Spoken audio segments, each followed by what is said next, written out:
All right, boys and girls, welcome back to another episode of the Mainly Celtics Podcast. Um, I've got one thing to say, Matt, and that is the summer Celtics are a wagon. The Oh wagon, yeah. the wagon of all wagons. Yeah, I mean, dude, they're tough to stop. You talk about dynasties, talk about the greatest teams in NBA history. It's 85 86 Celtics, 97 Bulls, the first year the KD Warriors, and then probably the Summer League Celtics, I think. And probably somewhere in that order. I mean, it doesn't have to be that way, but No, up for interpretation. yeah. Up for debate. Yeah. Uh no, yeah, I just got done. I recorded the game because I was away yesterday. So I recorded the game, just watched it this morning before this. And even without Pritchard, like they still 20 point win. It wasn't really close at any point. No. Second half, it was pretty much all Celtics. So um yeah, this team's absolutely incredible. We can talk about just kind of breaking down individual guys. I think first of all, we should just start with Pritchard, just because he's been fucking MVP of the summer league. I agree with you there. I mean, what was he's I saw some shit. Hold on.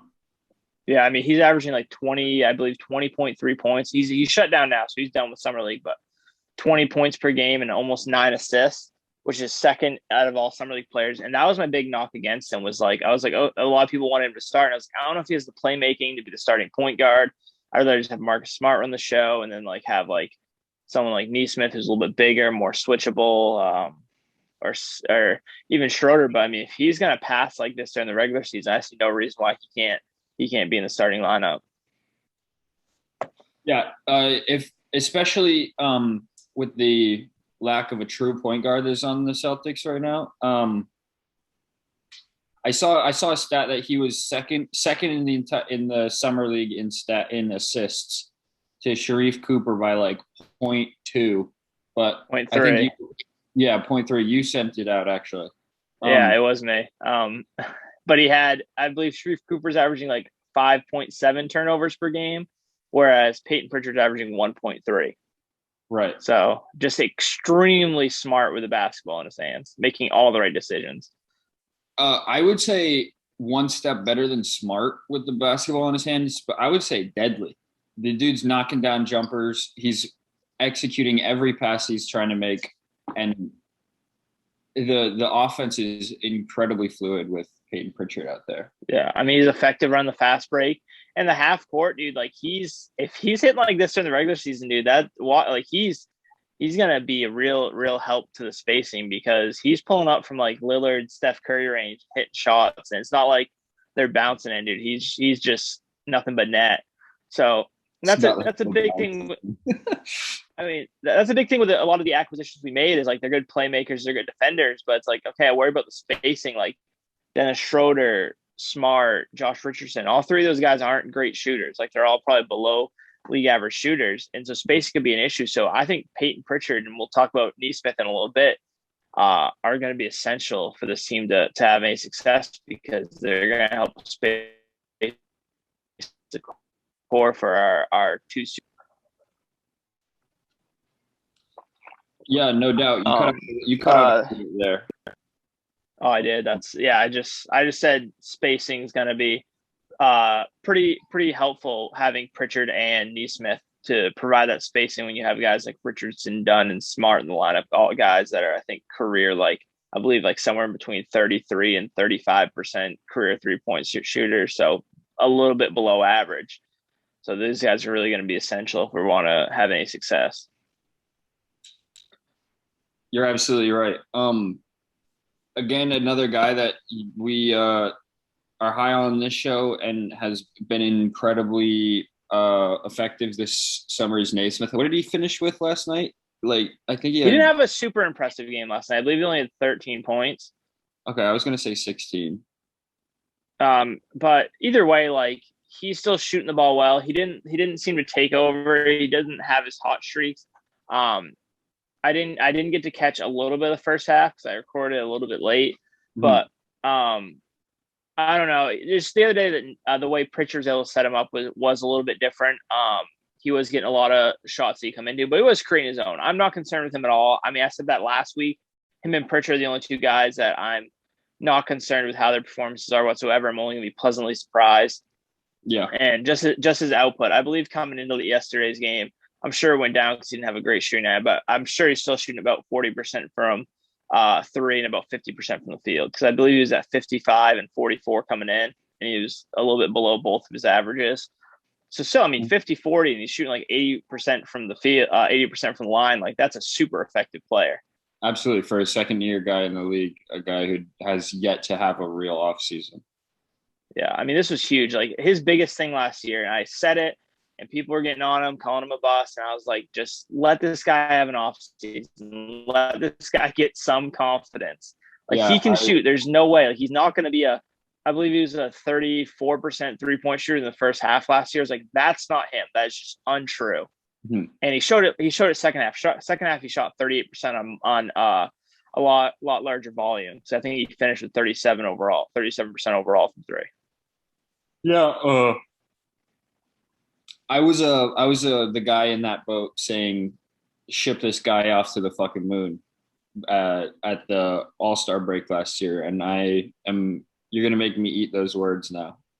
Yeah. I mean, it was just one of those things where, I mean, I donned him the best shooter in the draft, which may or may not be true, but I was like, there's no way this is shooting's like, this was his strength. Like, there's no way like him be, there's no reason why he couldn't shoot at the NBA level. And I think going forward, I think the floor is probably that like 37-38% from three range. I think he easily could be a guy to shoot 40% from three. I was really thinking to myself, and obviously this is big time homerism, but it's like a Klay Thompson light type of player. Like, he's definitely not Klay Thompson. I'm not saying that he will be, but I'm saying that ceiling there is like the Klay Thompson type player where I think he can be a really, really good defender. And he can be a guy that's just consistently knocking down 40% of his 3-point shots. Obviously, it's a super lofty comparison to be making, but I just like a lot of Neesmith's game. I think he's really going to continue to get better and he's a worker too. Like, he's added, it looks like at least 10 pounds of muscle from last season to this season. He does look good. Yeah. I would say, Matt, that's the early morning coffee talking. I've been sitting on that thought for like, I don't know, like ever since when was the third game? Was it Friday? Was Friday the third game, or was that Thursday? I think it was Thursday. Yeah, because then they played last night. They had a day in between. Yeah, I've been thinking that since Thursday. I was like, that's obviously bold. I mean, I think it's maybe more like a Mikal Bridges, but maybe more towards the offense rather than like more 3-point shooting, less defense. Like a 3-and-D type player, but slightly more offense, slightly less defense than those guys. I think that's probably a more fair comparison. But no, he's been incredible. And I even thought about like he would be perfect for the starting role. I think about how big, switchable, and how good of a shooting lineup you'd have if you had him. I mean, you could even go with Pritchard, but Pritchard's just less switchable because he is smaller. But I mean, a lineup of Marcus Smart, him, Jaylen Brown, Jason Tatum, and Rob Williams, like that lineup could be very good defensively, and it has a lot of shooting in it with our three wings. And some great ball movement. Some guys that know where to be on the passes and how to get the balls out, you know? Yeah. And he looks like he's doing a lot more with the ball in his hands. Mm-hmm. I know the assist numbers don't directly reflect it. I'm sure they're improved from what we saw last year. But I mean, that it would have been hard to get much worse with his actual ball movement. But he looks like he's really trying to move the ball. He's looking like when the ball's in his hand, it's not catch and then just either shoot it or just find someone just to give the ball to. It looks like he's looking to try and beat guys off the dribble, as well as look for guys cutting to the basket or just open around the perimeter. So it seems like he is becoming a better passer, a more kind of aware passer, and just more involved in the offense, which I think is good to see in his development. Absolutely. And something that I didn't really take into consideration, when we're talking about like moving on from Naismith and how this guy stinks, and the fact that he didn't get a summer league, all these young guys are Pritchard, Romeo, and Naismith. They all have the ball in their hands all the time. Like, you're not going to get that on a NBA run, part of the 82 game series. Like, Naismith is not going to have the ball in his hands for 30 possessions, you know? These guys get great looks. They get a chance to run the offense through themselves, and it's working wonders for their game. I mean, you see it night in, night out. Pritchard, Naismith, Romeo are some of the best players in the summer league. Yeah. I mean, Naismith, like, he just has the ability to just be a deadly catch and shoot player. But you're right, like, it is taking an adjustment too, because he went from being like the star of his team, where he was averaging like, I think, like 23 a game, 20 something a game. And then you go to a team where it's like, yeah, your job is to just be a catch and shoot guy. Like, it is hard to adjust to. And then you don't have that summer league to kind of get that little, I know it's not very many games, but just a little bit of buffer to kind of get you used to playing with more NBA level competition than you usually have like a normal preseason, where you play like a full preseason rather than just 2 games or whatever they played last year, 2 or 3 games. I think they only played 2 games. Yeah, and you're really rushed because you got to get your starters ready. You can't you can't be playing your rookies a ton of minutes throughout the preseason if you need to get your starters ready, because you only have 2 preseason games. Usually, it's kind of you let your rookies play to start the preseason, and then you kind of work your minutes up for your starters. But this has been very encouraging, especially from those 2 guys. And we can talk about. Do you want to talk about Romeo next or Carson? Let's do Romeo, then Carson. Okay. Romeo, I don't know what you've thought about him. I've been impressed with his shooting. I believe he's shooting 38.5% from 3 so far through 4 games, which is promising to see. He hasn't really taken the leap. It looks like Pritchard and like the very noticeable leap Pritchard and Naismith have, but it's a noticeable leap. It looks like he's definitely improved since last year, which is always good to see. I think it's going to be very tough for him to really crack minutes on this team, though.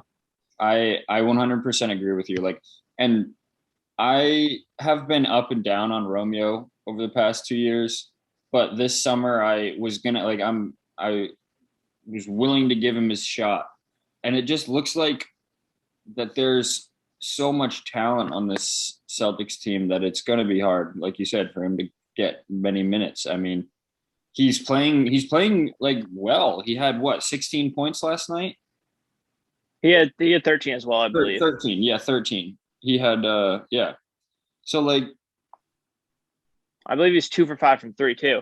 But the issue is, it's not that like his talent, but the problem is like he doesn't provide anything different than a lot of these other guys that are on the team. It's just like the way the talent is organized on this team. It's very guard heavy right now, and it's a lot of guys that can play really good defense.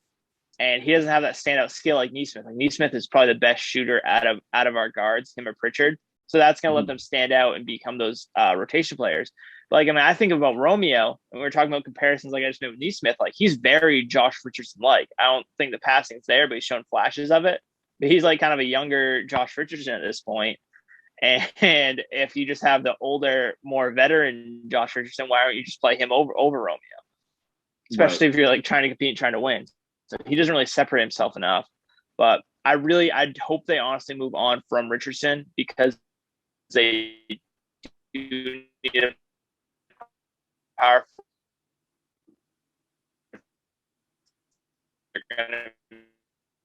If they do plan to compete this year, so because either him or too many talented wings and guards that I think deserve minutes, that I think things could get really jumbled like it did in like 2019. I agree with you. I think there's got to be one. If this roster is trying to compete and trying to make it to the Eastern Conference Finals this year, then there needs to be some sort of move at that shooting guard position. I don't know if it's keep Richardson around and move Romeo, or package Romeo and Carson for a serviceable backup big power forward, something like that. But I think there's one more move that has to be made. And speaking of Carson, he's up next on our talking points. And I don't know about you, but this is the 3rd time I'm saying it. I've been impressed with Carson Edwards over the summer league. Yeah, I mean, I'm starting to really fall in love with him. Like, he's a one-positional defender, but he looks good. He looks good on defense so far this summer league. Like, against other point guards, like, he's playing very well. Like, he's playing really hard. He's grabbing rebounds. He's trying to do everything he can. It's definitely not lack of effort. He's doing it. He's being effective. Yeah. And that's what I was talking about, whereas I couldn't fully buy in. I saw the passing was there, but the defense has really been like pretty solid so far. So I think if he's able to at least guard one position effectively, like he could. And the thing that's tough is I don't think he's going to same with Romeo. Like I don't know if he's going to be able to crack that unit when you have point guards like you're going to have Smart, you have Dennis Schroeder now, you have Payton Pritchard, you have Chris Dunn that plays point guard. It's like it's going to be hard for him to get minutes. Yeah. So it's tough, but I have been impressed. I think he has been very deserving of the 15th roster spot. Yeah. And at the very worst, like he might be really raising his trade value for another team that actually could use him. Right. And I honestly would not, I was so high on him coming out of college. He was so good. What, he went to Purdue, right? Yeah, he went to one of those teams. I always get Purdue and Vanderbilt always. No, it was Purdue. It was Purdue. But he was so good that he was NCAA final for Elite Eight, Sweet 16, most valuable player, or some shit like that. But he's just been a guy that is super high energy, very high effort, high motor guy. And you can tell he's fighting for that last roster spot. He knows that he is a bubble guy. And he knows that he has to show out night in, night out just to get a spot on this roster. Yeah. And like I said, I've been impressed. Like I was a very big skeptic of Carson, but I'm starting to believe.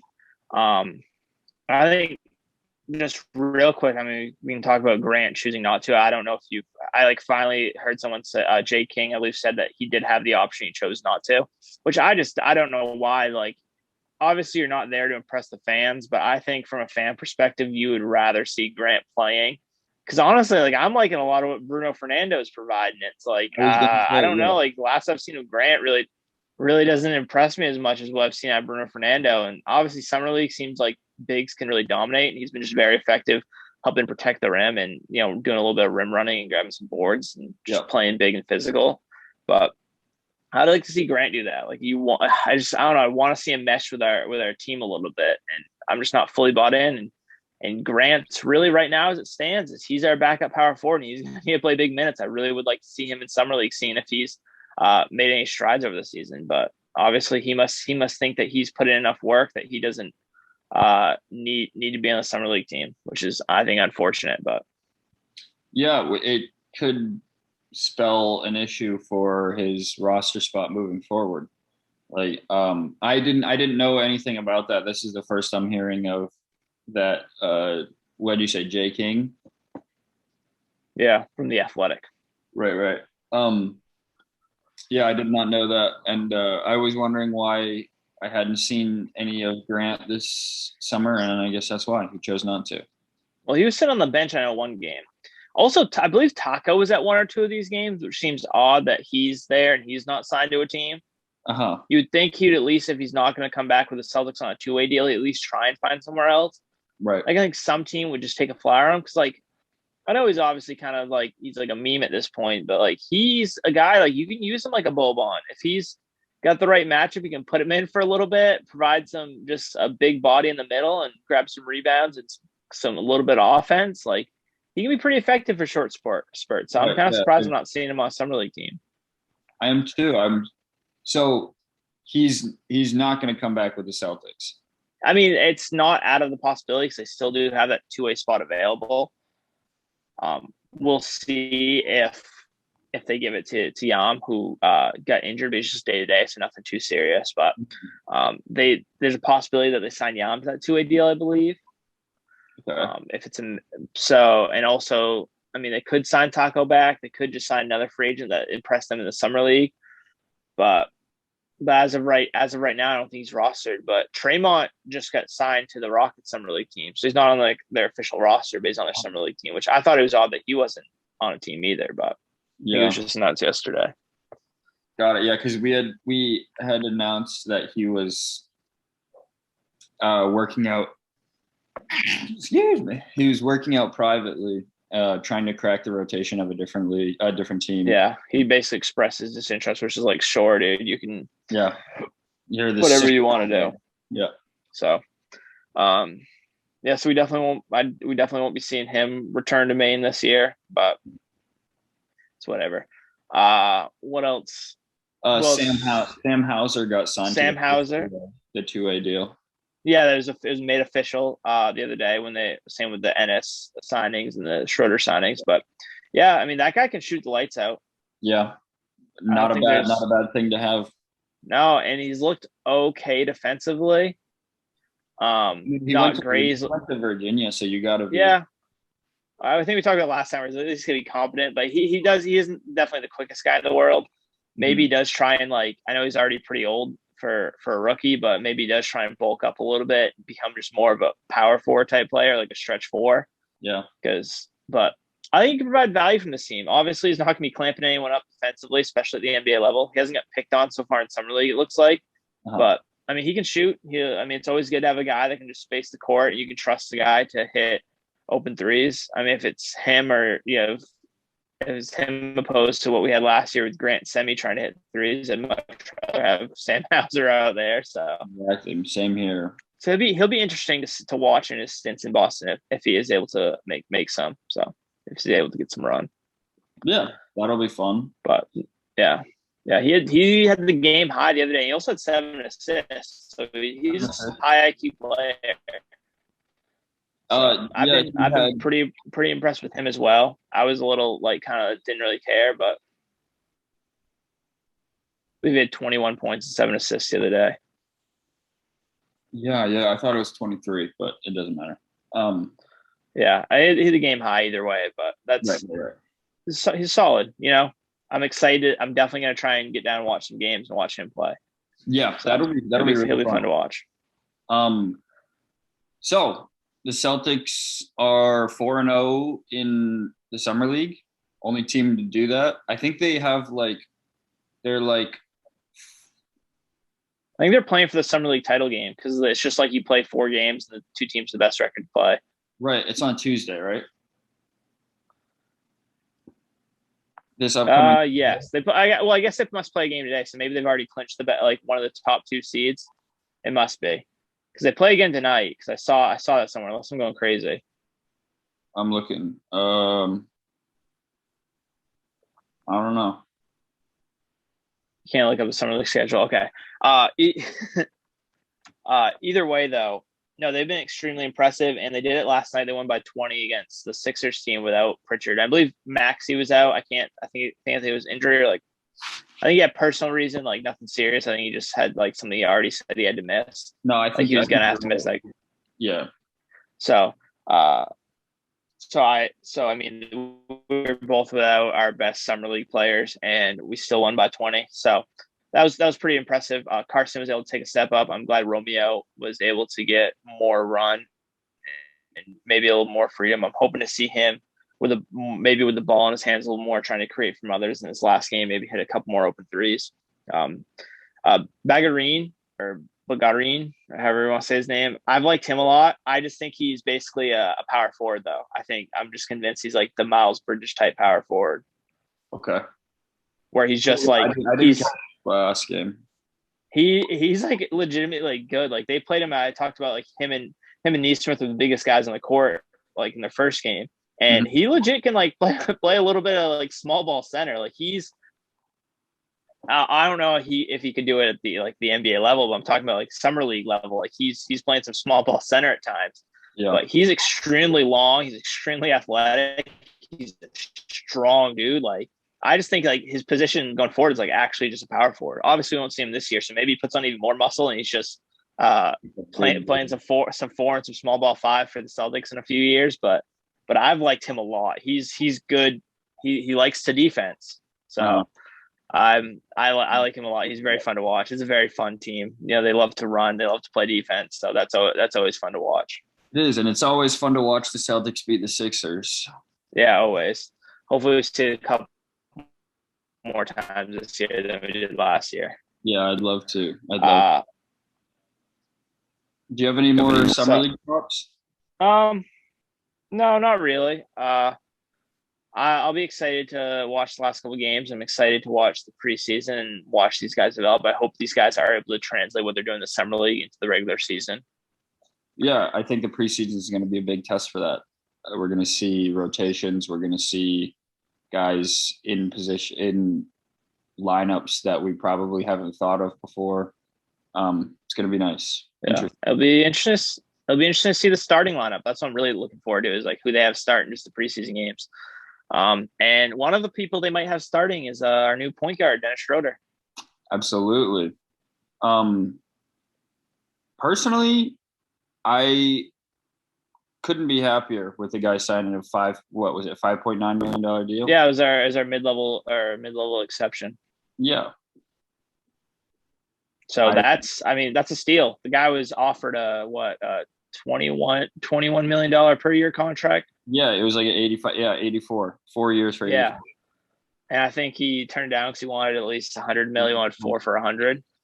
And so now he signed a $6 million contract with the Celtics. So that seems like a bargain in my book. I'm not complaining. No. But I do. Sorry. No. I was just going to start spitting off stats. I do wonder, because I'm pretty sure we're under the tax line before we signed it, but I think we're over it now.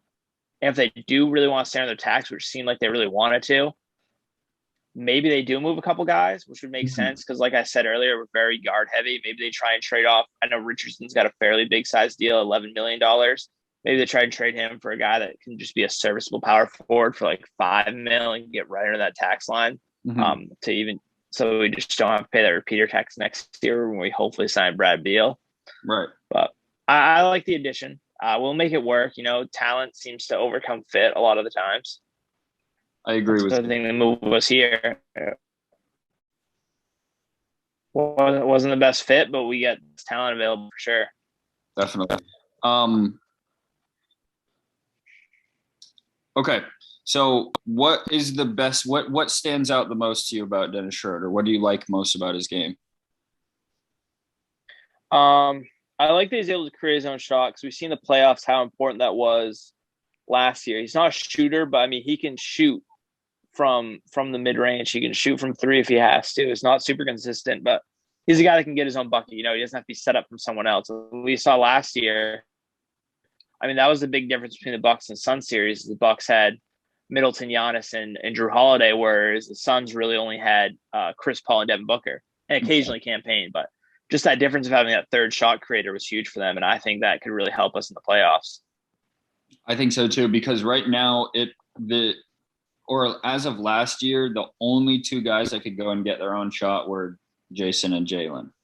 Kemba couldn't, because I don't know, he got picked on defense and was running ragged out there. And then when he was bringing the ball up, he was not an option, really. So a guy like Schroeder's a fine defender too, which is also helpful. A better defender than you think, which is nice. Bigger guy than Kemba, which is nice too. I don't know. I'm just looking at. Also great passer as well. Another guy that can move the ball well, which we talked about, which seemed to be a stressor in Udoka's roster, or Brad Stevens' roster construction. Absolutely. He's had more than 3.5 assists. Oh, hold on. No. He's had more than 4 assists every year since 2014, and at least 6 in 4 of the last 6 years. At least. Yeah, what did he have last season? He had 5 something, right? 5.8. I counted that as 6. Oh, yeah, but that's also, you're playing alongside one of the greatest passers of our generation. He's not having the ball in his hands typically like a normal point guard would. So I think those numbers are, it's hard to average a ton of assists. You saw with Kyrie, his assist numbers weren't very high when he was playing alongside LeBron. It's just tough because LeBron's a very, very ball dominant player. Absolutely. Last year was his worst year shooting the 3 since 2017. However, he shot 33%, which isn't great. That's right around his career average. But I don't think he's going to be shooting that many threes. And I think when he does shoot them, I think he makes them at a normal clip, which is about 33 to 35%. So that's not something to worry about. He's a 15 point a night guy. I'm looking for minutes from last year. I think 20, or the year he was a 6-man for OKC, averaged 20, didn't he? Yeah, 27. No, for OKC that was only last year, 2 years ago. I mean, Yeah. 2019, 2020, he averaged 19 points, 4 assists, a steal, and shot. I think that was his best season of his career. That's coming a 6-man role, which is like maybe why you don't put him in that starting role. Just let him cook as the leader of the second unit. Right. He shot from 2 point. He shot 51%, 47% overall. I mean, he had 30 minutes a game. I mean, do you think he'll get 30 minutes on the Celtics? I think he'll probably get close to that, honestly. I Because think you you're think, right. I mean, say Neesmith starts. I think you're going to try and stagger him, and I do think you're going to trade one of Dunn or Richardson, just because it doesn't make sense fit wise, like spacing. It's going to be pretty clustered. But if you do trade one of them and you just kind of stagger Smart and Schroeder's minutes, so you have a guy that's a good playmaker on the court at all times, as well as you try and keep them apart, so that way you have at least like 2 or 3 guys that can space the floor at all times. Right. So I think And that's what they'll probably try and do a lot of. it's interesting to think about. I haven't really thought about the lineup situation. I haven't really thought of different combinations that we could go with, but that opens a lot of possibilities. The way you're talking, having Marcus and Schroeder staggered. Yeah, I mean, because say your first lineup you come in with you start with Pritchard. You have Pritchard plus shooter, guy shot 41% last year. You have Jaylen Brown plus shooter. You have Jason Tatum obviously plus shooter. Mm-hmm. 3 guys that you can plus shooters. So you have Mark. Say you sub out Rob, Pritchard, and Smart. Then you have Dennis Schroeder, obviously not plus shooter, but then you have Neesmith, Jaylen Brown, Jason Tatum, and Al Horford. So then you have 4 guys that are plus shooters for their position, and that's just a lot of spacing. So I think you can get a lot more creative with the lineups if you do stagger those minutes between Marcus Smart and Dennis Schroeder. Absolutely. And then combinations of a guy like Richardson or Chris Dunn come in, and then Mix them in. then your defense goes up a notch too, along with not sacrificing playmaking and ball handling. It's fun to think about, at least. Yeah, and that's why I think that's what I'm saying. I think we need like one more like wing shooter or like wing forward, like a power forward that can shoot a little bit. Just because like it does get a little bit iffy when you're really thinking about it. You're like, okay, but how am I get Dunn, Richardson in at the same time? And it's like, oh, do I need to have Rob there? Do I have Rob in there? It's like, okay, what if I'm trying to go Grant? Like that's gonna be pretty tight. So I do think another move needs to be made. I really hope they do make that move, because I think if they do, it just unlocks a really high ceiling for this team, a very cohesive unit, rather than just like some of the top level players we had last year. I think the fit's really good last year. Maybe the talent of the lineups isn't as great, but I think the fit's a lot better. Absolutely. Lauri Markkanen, sign and trade. That'd be great. I mean, if you want, correct? Yeah, but it's due. I don't think the Celtics want to. Once again, like they want that cap space open for next year. I don't think they want to commit to Lauri Markkanen long term. So maybe unless it's a 2-year deal, and they're like, okay, we could easily flip him the next year.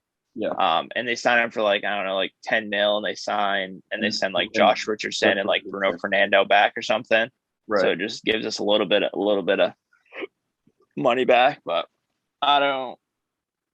I think we might have to get creative if we're gonna do a deal for Lauri Markkanen. But yeah, that'd be a ideal fit. A guy backup power forward. You don't have to play him a ton of minutes. He's not going to get really exposed defensively alongside a lot of second units. You can put centers beside him that are really good rim protectors, like Rob and Al Horford. Al Horford, maybe not the rim protector, but just a very good, solid overall defender. Yeah. For a big man. So you have those 2 guys that are plus defending big men beside him, and I think he'd really thrive. Maybe not numbers wise, but I think his efficiency would be probably his most efficient year. Definitely. That would be in a perfect world, that would be the fit the C's are looking for. But I was thinking him or Kyle Anderson, other one, which which I don't know what I the think fuck the Grizzlies are doing. But now look up Kyle Anderson's numbers right now. He's coming off the best year of his career. Trust me, I'm pretty sure shot like 38% from three. Yeah, I think he had like a career high in assists. He's obviously a very good defender, like he has been his whole career. He can play the four. He plays the four almost exclusively, or not almost exclusively, but besides this year, he's mostly a small forward. This year, he played almost all his minutes at the power forward. He can play small ball five. He's just a guy I really like, and I don't know, like it seems like the Grizzlies aren't trying to compete right now with the move they made to sign Eric or trade for Eric Bledsoe and Steven Adams. Mm-hmm. So I don't know. Maybe they're looking ahead to the future. Maybe if we give him a second-round pick, or I don't really want to give him a first-round pick for it, but maybe we just give him a young guy. Maybe we give him a guy like Carson, attach him to like a Josh Richardson or something. Yeah. Far and away his best season of his career. I think he went from he only played 20 minutes with Memphis last season. Okay, he'd been a 25 to 30 minute guy a night since 2007. But I think another reason why they might be pushing him out is because, I mean, who's the guy that plays the same position as him? Jaren Jackson Jr., who they really, really like. Yeah. And I know Jaren Jackson Jr. can play some small ball five, and like I said, Kyle Anderson can too. But I think they really want to allow Jaren Jackson Jr. to get as much run as he wants. And I think Kyle Anderson gets in the way of that, but he's an extremely talented guy that's deserving of a lot of minutes. So it's tough. So I think that maybe they try and go for a guy that doesn't play the same position as one of their up-and-coming stars. Yeah, you could be right. Another good fit, an interesting thought. I know, like we said earlier, I think there's one more move to be made, and that's going to be super interesting to see what it is. Yeah, for sure. We're just going to have to wait and see, though. I'm sure it's going to come when we're least expecting it. Absolutely, because I have no clue what's going to happen. And I think the Richardson, Chris Dunn, Tristan Thompson deal sort of came out of nowhere, too, because, I mean, I think that's going to be the norm with Brad. I think there's going to be minimal, public knowledge, minimal speculation around things. Things are just going to happen, and they're going to pan out. And I honestly think teams are going to be very willing to trade with him, thinking that he's an inexperienced guy with no front office experience. Like, I think that teams maybe are going to be more willing to trade with them than they were with Danny in the past. I think that kind of hurt Danny, that he was able to make other guys look stupid on some of those deals. I think people were less worried to trade with him because they just thought it's always like, what does he see that I don't see? No, I don't want to deal with him. So maybe just that new face there is helping facilitate more trades. Maybe. I think that's a good, an interesting point, and probably something that's fairly true, you know? Do you have anything else in terms of roster positioning? No, I don't. It's a slow week. We got a while till the season starts. We're just trudging through these. One more thing, not roster construction with Dennis Schroeder.